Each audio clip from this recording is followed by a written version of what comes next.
that I can explain to you, and the other one that I'll demonstrate. And there's a little story that goes with it to kind of make it all make sense. How old are you? 7. 7. When I was your age, I had a much older cousin who was a magician. And he would show me magic tricks. And one night, when I was at their house, he was going to show me a couple of magic tricks. And he had this little red Chinese-looking box. And he set it on the table.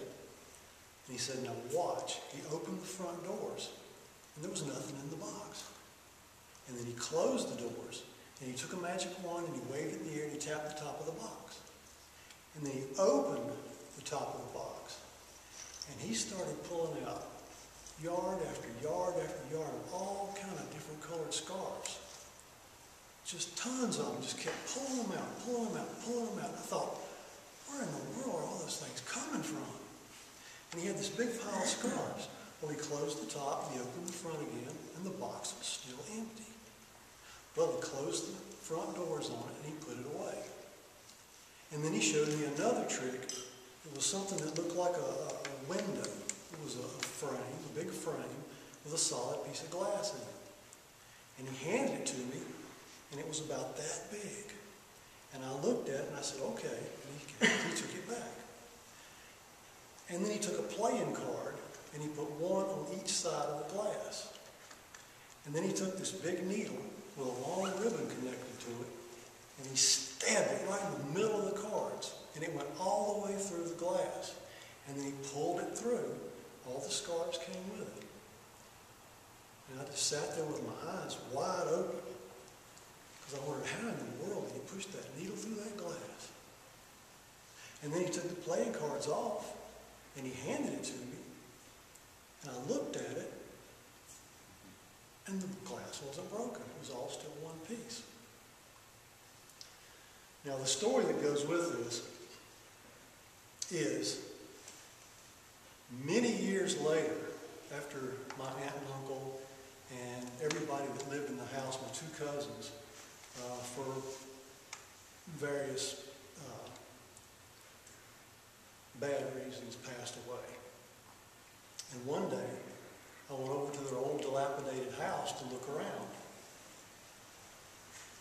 And I got inside, and I got to thinking, well, wait a minute, let me back up. One night when I was still a little boy, my mom had to go over to their house to wash clothes because our washing machine was broken. So I went with her. So after she put all the clothes in the washing machine, she went in the living room and sat down and read a book. So I got up and I scooted into the bedroom. And there's this big cabinet in the corner. And I walked over and I opened the doors to the cabinet. And there on a shelf, almost eye level, was that red Chinese box. Boy, I had hit the mother lode. I was going to find out how that box worked. So I reached up with my little hands, grabbed the little knobs, and I opened the doors, and the box was empty. So just to make sure, I thrust my hand into the box to feel around. And about halfway through, my little fingers were stopped dead in their tracks by 2 45-degree mirrors. Now, seeing as at the time I didn't have the 6th grade education that I brag about now, it still didn't make sense to me. So I reached up, I grabbed the box, and I took it out, and I sat it down on the table. And I opened the top of the box. And behind those mirrors was tons and tons of scars. Now the emotions that I experienced were disappointment and somewhat intrigued, because a lot of times when you find out how a trick's done, it's a disappointment. So I can't show you that trick because I don't have the box. But as I was saying earlier, years later, when nobody was in the house, I went in to see what was left. And pretty much not anything. But I went down in the basement, which was partially a dirt floor. And not only did I find a stack of books on magic, but sticking up out of the dirt was the corner this little window that almost 50 years ago, my cousin had showed me a magic trick with. The only difference was it shrunk. Because when he showed it to me, it was about this big. And now, it's this big. But here's how he did the trick. He got out a deck of cards, and he took 2 cards, and he placed 1 card in on one side, just like that. And then he turned the little window over, and he placed another card on the other side, just like that. And that's when he handed it to me, and I looked at it and said, okay.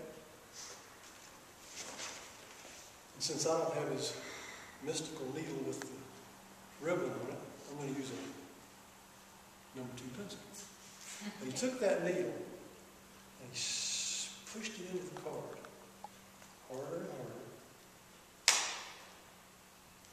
And it went right through, just like that. I was amazed. Now keep in mind, I never was told how to do this trick. It was almost 50 years later that I found this in the basement, in the dirt. I took it home, I cleaned it up, and for a couple of days I stared at it, played with it, fiddled with it. And one day I hit the magic key. It showed me how to do the trick. Well, anyway, after he punched the hole in it,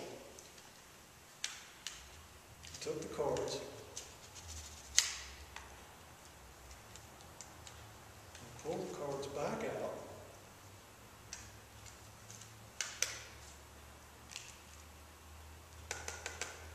And as you can see, the piece of glass is still solid. And this is something that I hold dear to my heart because this is one of the first tricks that my cousin showed me 50 years ago. And that's how old this little trick is.